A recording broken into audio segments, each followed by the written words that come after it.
Boom. Good morning, everyone. How is everybody doing this morning? Fantastic.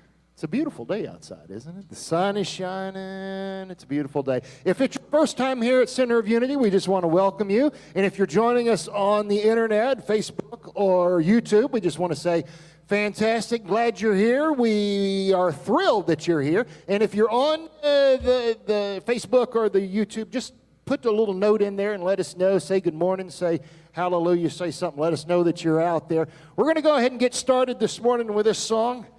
It's a great song about Peter on the water. All right, let's get started.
Jesus told the disciples to go out in a boat ahead of him to the other side. And later that night, when the boat was already a considerable distance from the land,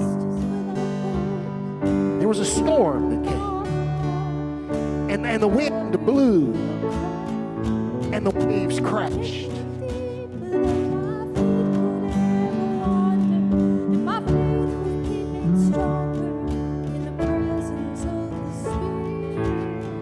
And shortly before dawn, Jesus went out to them, walking across the lake.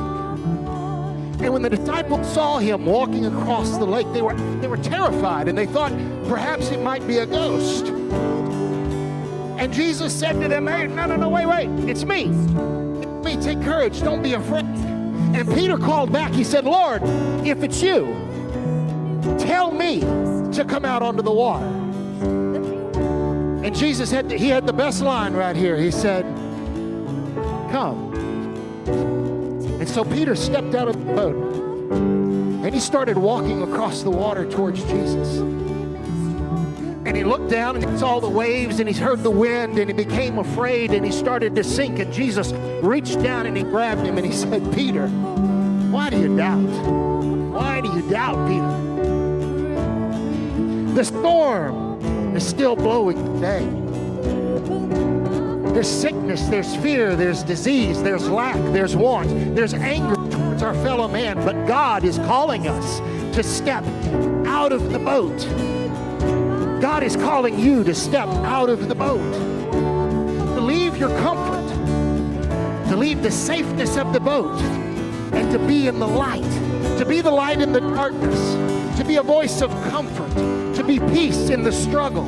Step out and make a difference. God is calling us to step out of the boat and make a difference. God has called you. God has chosen you. Do not be afraid.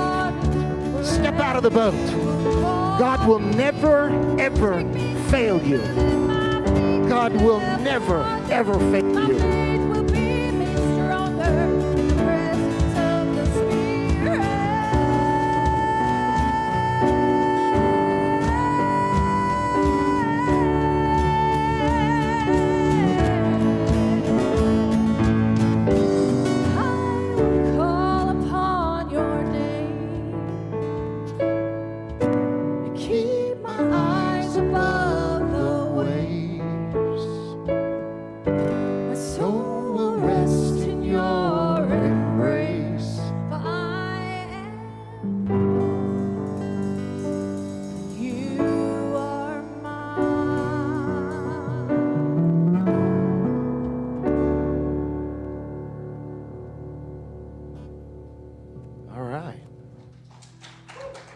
Again, we just want to welcome everybody here this morning. We're thrilled that everyone is here. Why don't we just let's bow our heads and pray really quickly. God, we just come here today and we appreciate this day. We appreciate the weather outside. We praise and lift you up, Lord. We ask that you would work amongst us here today. Let our ears be open. Let our eyes be open to see what you have for us. Amen. All right, we now have Maddie with the word of the day. Good morning. Today's daily word is inspiration. I move in harmony with the creative flow of inspiration. Sometimes I feel inspired by the words of others, and sometimes I am inspired more by action. Today, I take my inspiration from this story of Charles Fillmore, a businessman who marveled at his wife's complete healing from serious illness. This prompted him to embark upon an intense period of prayer, meditation, and study that led him to the founding in 1889 of Unity, which has become a global spiritual community. I take this story to heart and find my inspiration in my feelings of awe and wonder, love, or even healthy curiosity. Feeling an awakening of inspiration within me, I center my awareness in God, divinely inspired. I move in harmony with the creative flow that blesses the work of my mind, my heart, and my hands. And from Job 32:8. But truly it is the spirit and immortal, the breath of the Almighty, that makes for understanding. Thanks.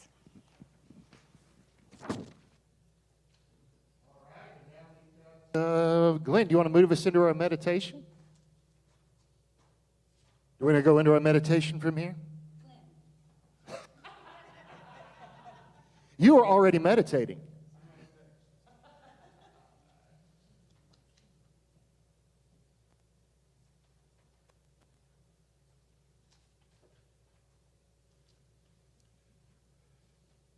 Feels so good to be here. Just an incredible feeling. Let's take a moment. Just let yourself relax where you are. Let go of any thought or any problem or whatever you might be facing. Just let go of it.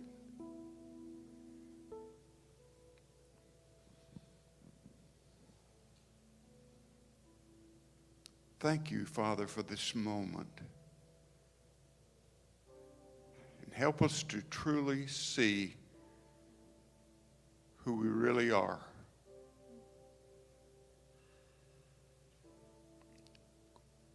We get so tied up with this body and all of the things of the world, which that's part of living, we know and understand. But the reality is we are expressions of you.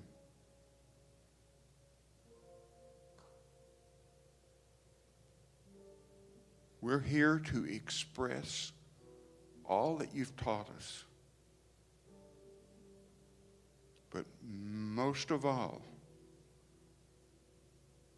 our purpose in life is to express your life, your love. We feel it right now in this place. Take a deep breath.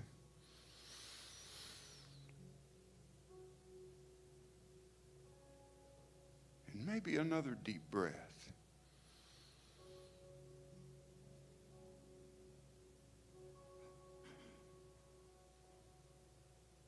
And feel that part of you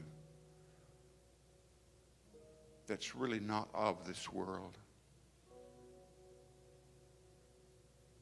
That part of you that is all spirit, is all soul. And let's begin to see ourselves in the physical part of life as just a scattering of things that cover a deeper reality. And help us in this deeper reality discover how wonderful your love is and how the feel good that you create if we just give you permission. Thank you. Thank you.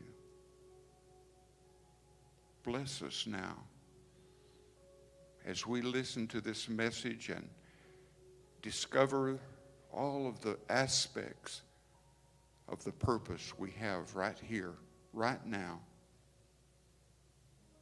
And so it is. Amen.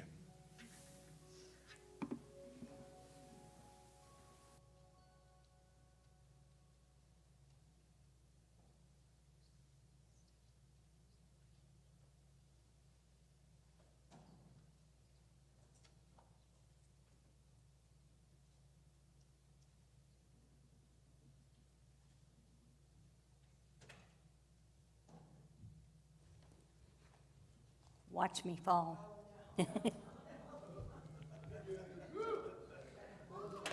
I did it. It's so good to see you all. I just love all of you, appreciate you so much, and the army that it takes to put this together. So what I'm going to talk about today is about knowing your life purpose. I know we've all asked that at some point or another. You know, what is my life purpose? If I only knew that, then I could go on and be of use. Well, you know what? You're already doing your life purpose. You just may not recognize it. In some way, you are a unique expression in the mind of God, and you, in some subtle way that you can't even recognize, you are fulfilling your purpose.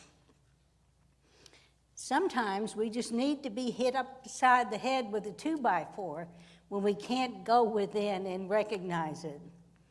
You remember in the Bible the story of Gideon? Well, it tells about after he saved the nation. It also tells about back in the day when he was wandering and just hiding out, being a guy. So just think about him for a while. The angel of the Lord appeared to Gideon. Now I have to tell you, when I think of an angel, I think of Della Reese. So get this picture of Della Reese.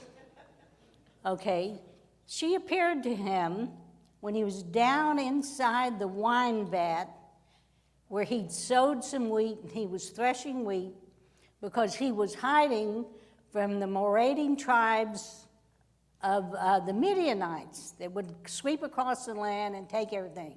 And he was living in fear in the pit. So the angel, Della, she's sitting up in an oak tree. I'm sorry, that does not register. I do not believe they have an oak tree in the middle of the desert. So just, I'm visioning the oak tree as a palm tree. So there she is, propped up on the stems of the palm tree, and she says to Gideon, "Mighty man of valor." And Gideon says, "What? Say what?" So he starts to straighten out that angel, and this is what he said. No. Listen.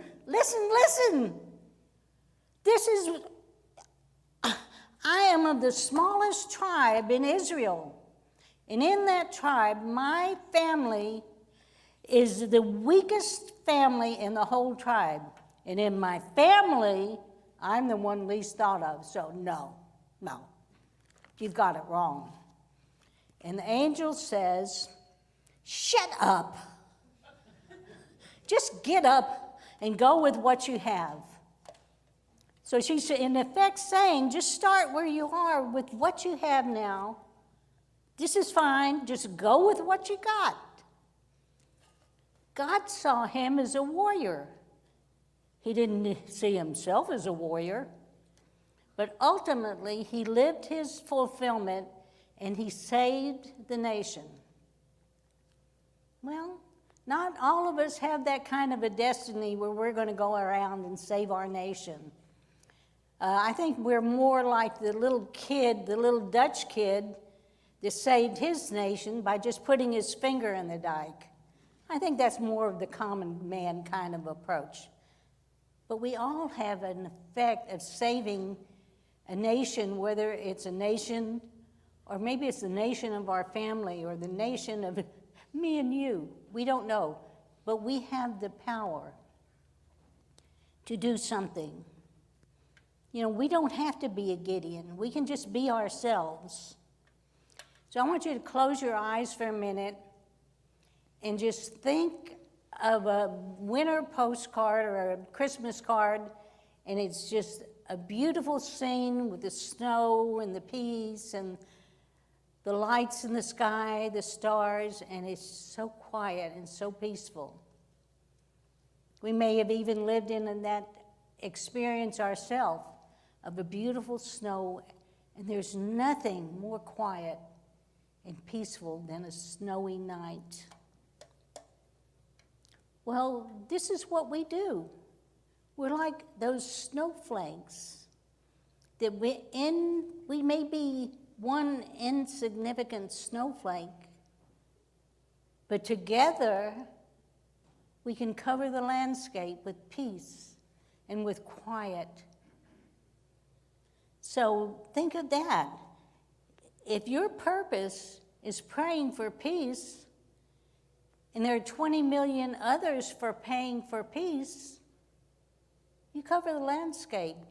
Yeah, I don't know if any of you know that song from J.D. Garrett that I see the rain and the rain fell and peace was all over the land. It's like what we are. We're part of a whole.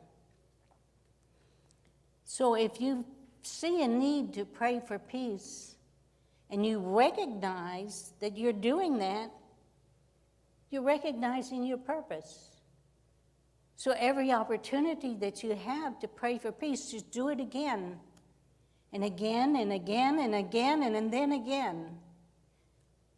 And there's your counterparts all over the planet doing the same thing. And it matters. You're a little snowflake.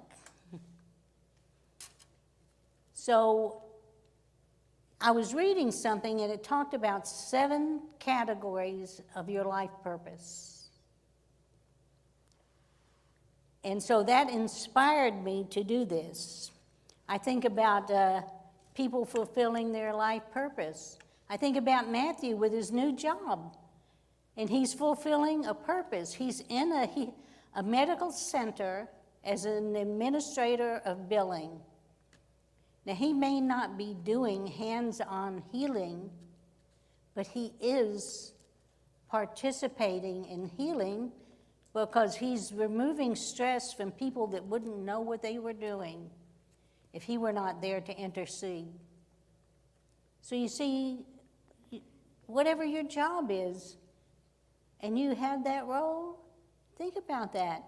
Is your role in that job or in your home a life purpose? You'd be surprised. There are 7 categories of life purpose, under which are many subcategories. Teacher. Number 1 is a teacher.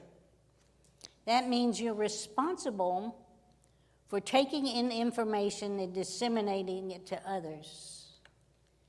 Now, this is how I see myself. I don't see myself as a person with his title, Reverend Pat Moore. You know me, there's nobody more irreverent. I can't cope with that.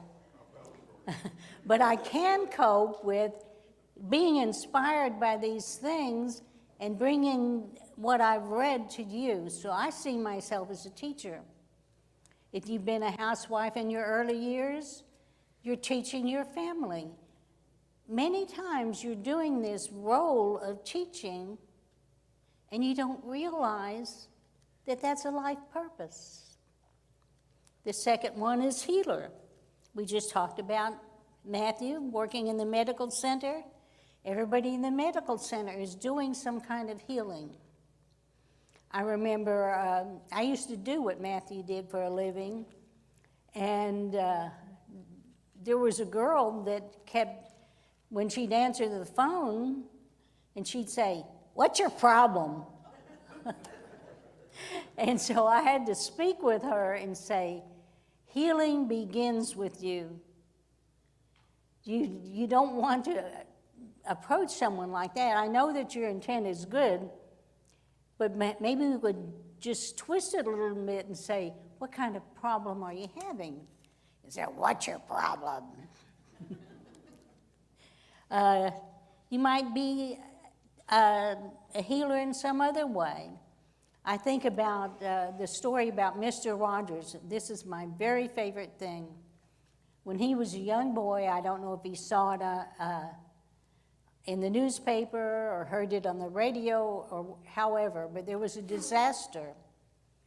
And he asked his mother, where is God in this? You know, this terrible thing has happened. Where is God? And his mother said, look for the helpers, and there you will find God. So if you're a helper, you're serving as a healer. Even entertainers, Jeff, are healers. You know, when I heard this, I had this vision of Robin Williams after he passed, arriving in heaven, and the angels were weeping with joy because he uplifted so many people as an entertainer. So there may be something that you're doing and you don't recognize that you are being a healer. So the purpose of this is for you to begin to recognize your role in whatever it is. Because once you do it, that's when you make the quantum leap into being of service. Okay, the third life purpose is inventor. That means you're channeling, you're reaching into the creative source, channeling the creative or the scientific elements and making them be manifest. How powerful is that? You know, maybe you've just invented a recipe, but you're being an inventor. So recognize, is that what you're doing? Okay, the fourth one is an innovator. That means you're able to look at a situation and know how to make it better. I think of Richard Branson and Virgin Enterprises. You know, he made a trip into space. He's going to the moon. You're not all going to be doing that. I think about my teenage daughter. At the age of 15, I opened a restaurant. She walked in the place and she said, Mom, you need to move this over here and this over here and make the flow better so that the service people won't have to make so many steps. Maybe that's what you do in your home. Maybe you're a feng shui person, I don't know. But are you doing that? Are you being an innovator? The next one, the fifth one, is a leader. That means people pay attention to what you say and you do.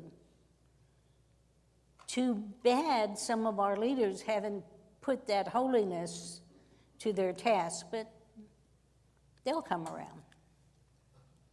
So what in this role of leadership, you are channeling some kind of a charisma that's a gift.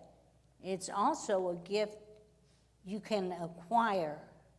I've read a book about becoming charismatic, and it has to do with breathing, the same techniques that singers do when they take voice lessons. Just breathe it up, breathe it up. You can create that. But you use this gift of leadership to guide people to make better choices. They pay attention to what you say, but you have to be totally present and recognize that that's your role.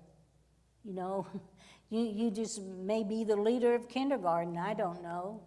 But once you recognize it, like I said, you make that quantum leap into recognizing that you're part of God's plan. You have to be totally present and aware of your opportunity to raise the vibration around you. The sixth one is an explorer. I mean, even Dora is an explorer. You have to have a very inquisitive thirst for knowledge relative to all things, large or small. You're just so curious and want to know everything about whatever.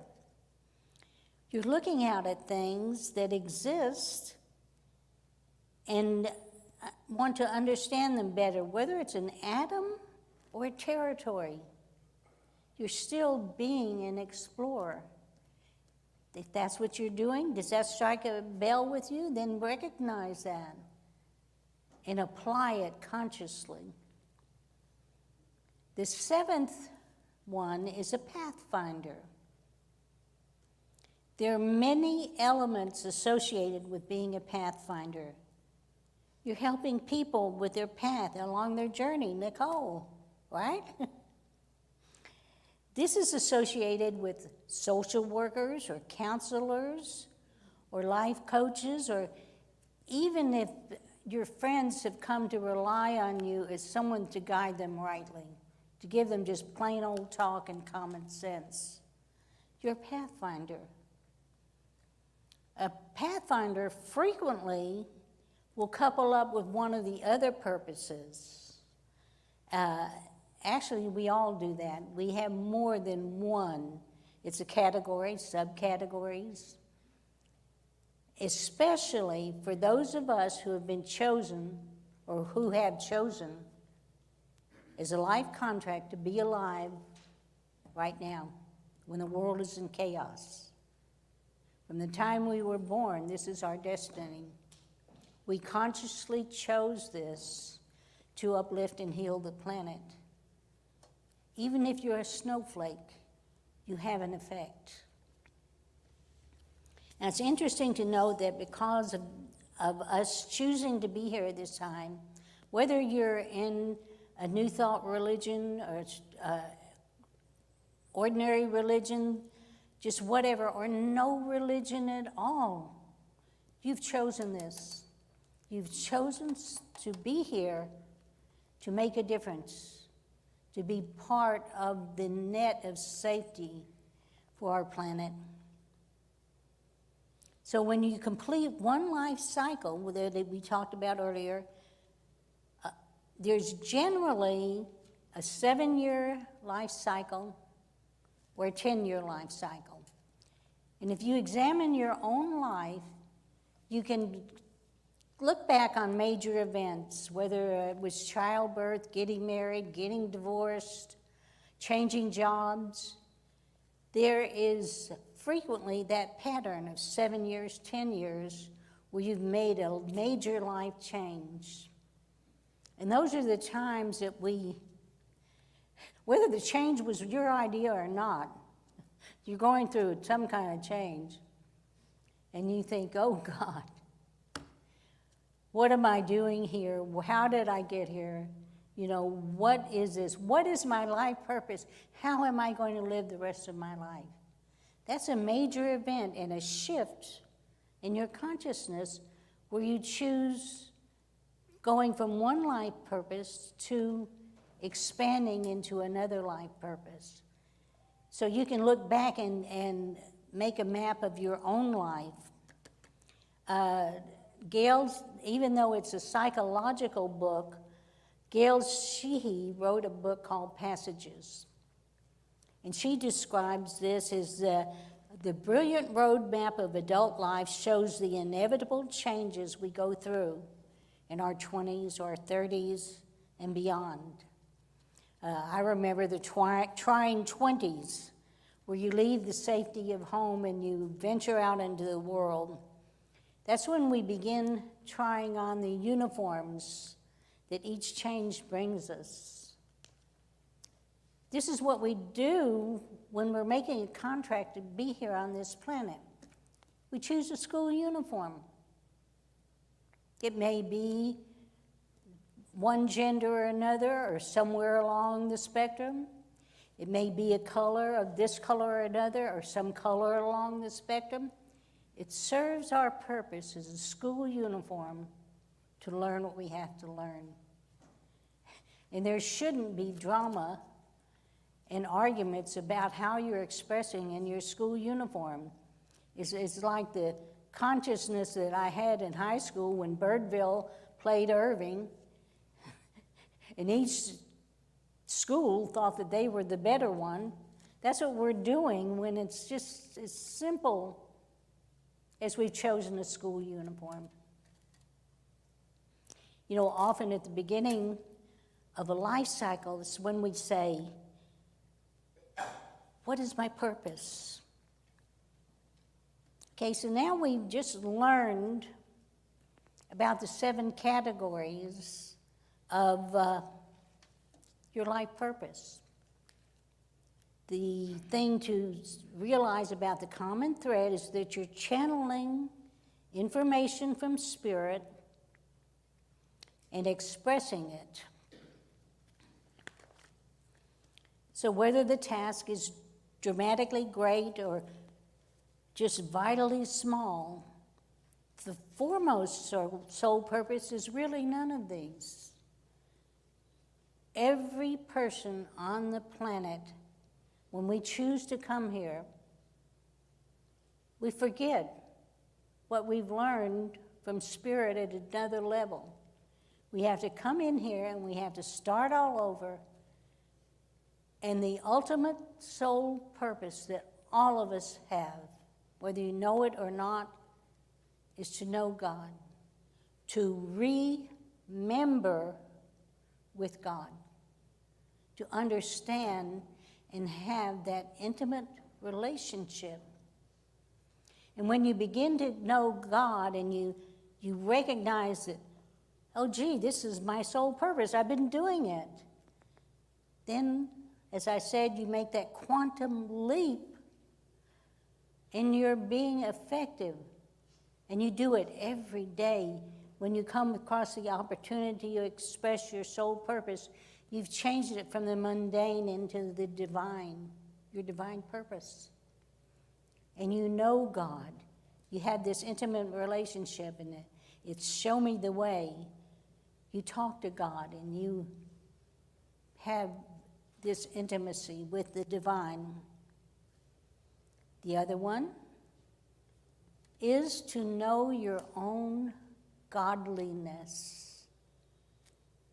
This means to recognize that you're not nothing. Honey, you're a player.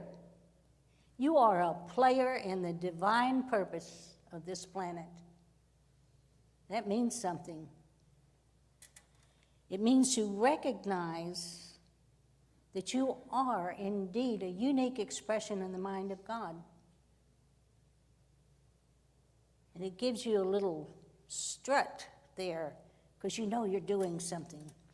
You are the instrument through which God expresses in your world. The third is to express your godliness. It doesn't matter if you know that you're a unique expression. It doesn't matter that you have an intimate relationship to God until you put feet to your actions. You got to do something. And then begin to heal the world in however it is that you do it. After all, that is why, as light workers, that's what they call us, those that spread the light, that's why we chose to be here now and know your importance in changing the world. Namaste. See if I can get falling.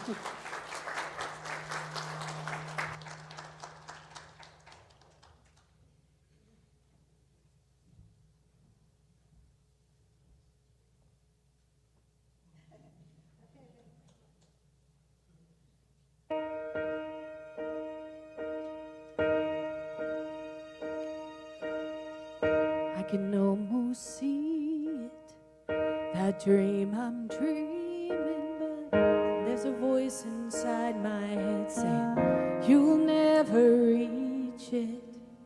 Every step I'm taking, every move I make feels lost with no direction. My faith is shaken, but I gotta keep trying. Gotta keep my head held high. There's always gonna be another mountain. I'm always gonna wanna make it move. Always gonna be an uphill battle. Sometimes I'm gonna have to lose. Ain't about how fast I get there. Ain't about what's waiting on the other side.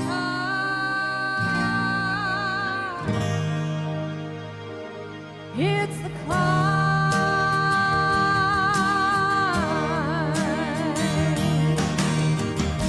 The struggles I'm facing, the chances I'm taking, sometimes might knock me down, but no, I'm not breaking. I may not know it, but these are the moments I'm gonna remember most. Gotta keep on going. I gotta be strong. Just keep pushing on. 'Cause there's always gonna be another mountain. I'm always gonna wanna make it move. Always gonna be an uphill battle. Sometimes I'm gonna have to lose. Ain't about how fast I get there.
All right, it's that time of the service where we bring our tithes and offerings up. And if you're joining us on the web and you're looking to do that, there's a place on the website, the Center of Unity website, that you can go and you can place your tithes and offerings. If you're here with us this morning, what we're going to do is we're going to have the ushers come to the back, and they're going to kind of release you row by row, and you come down and you can place your offering here in the baskets. Or if you just want to be in the divine flow, as we like to call it, if it's not your week to give, we just invite you to come down and place your hands over the baskets and be a part of that giving and receiving that is part of this universe that we live in. God says when you give, He gives back, but He gives back pressed down, shaken together, and running over. That's the best part. I like that part.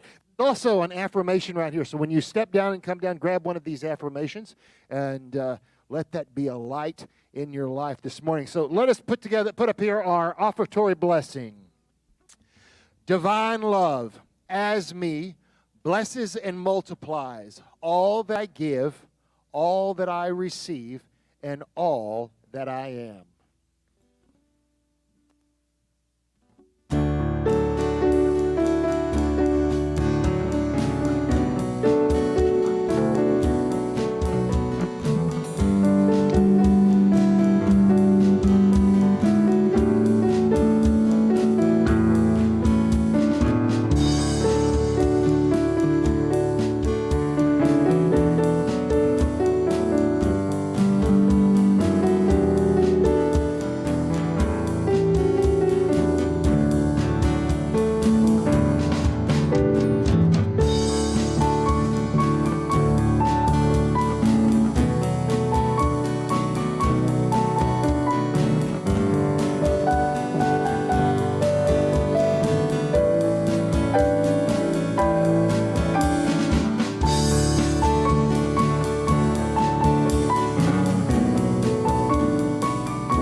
We'd like to welcome all our first-time visitors, both online and here in person.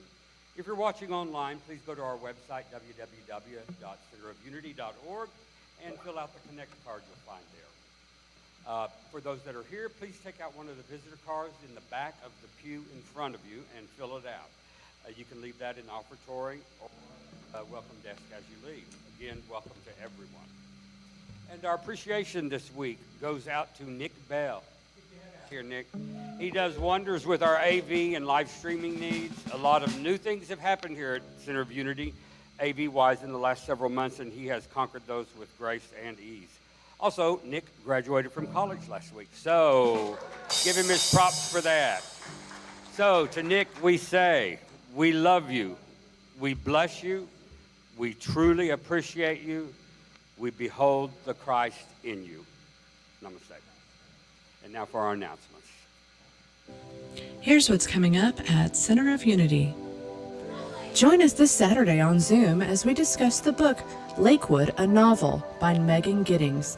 All are welcome to join. The Zoom ID is on the screen, or you can access it from our website or the COU app. We have a new class beginning next month. Join Reverend David Mosher online for the Art of Quantum Living class on Tuesdays from 6:30 to 8:30 p.m. The Art of Quantum Living and its transformational 21-day quantum living process weave together the latest research along with self-regulation tools designed to reduce anxiety and embody positive change. Visit our website or the COU app to register. Save the date for our Christmas Gala and fundraiser on Friday, December 3rd. There are a lot of opportunities to help make this fundraiser a great success. Please contact our volunteer coordinator, Nicole Sweat, or Mary Salerno to get involved. We have a variety of online classes available each week. Visit centerofunity.org for more info. There are multiple ways you can make a donation to Center of Unity. You can drop your donation off at the church, mail it to our P.O. Box, visit our website, use the COU or Venmo app, or you can use text to give. Your continued support is greatly appreciated. All right. Well, again, we just want to thank you for being here with us this morning. Pat and Glenn, thank you so much. It's always an inspiration when you come and bring words of wisdom and enlightenment. Thank you. Nicole, thank you for singing. And so why don't we all stand up together and we're going to do a peace song, shall we?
And as we go into our week, let us remember our prayer of protection. The light of God surrounds us. I am the light of God. The love of God enfolds us. I am the love of God. The power of God protects us. I am the power of God. The presence of God watches over us. I am the presence of God. Wherever we are, God is, and all is well. All right, we'll see you next week.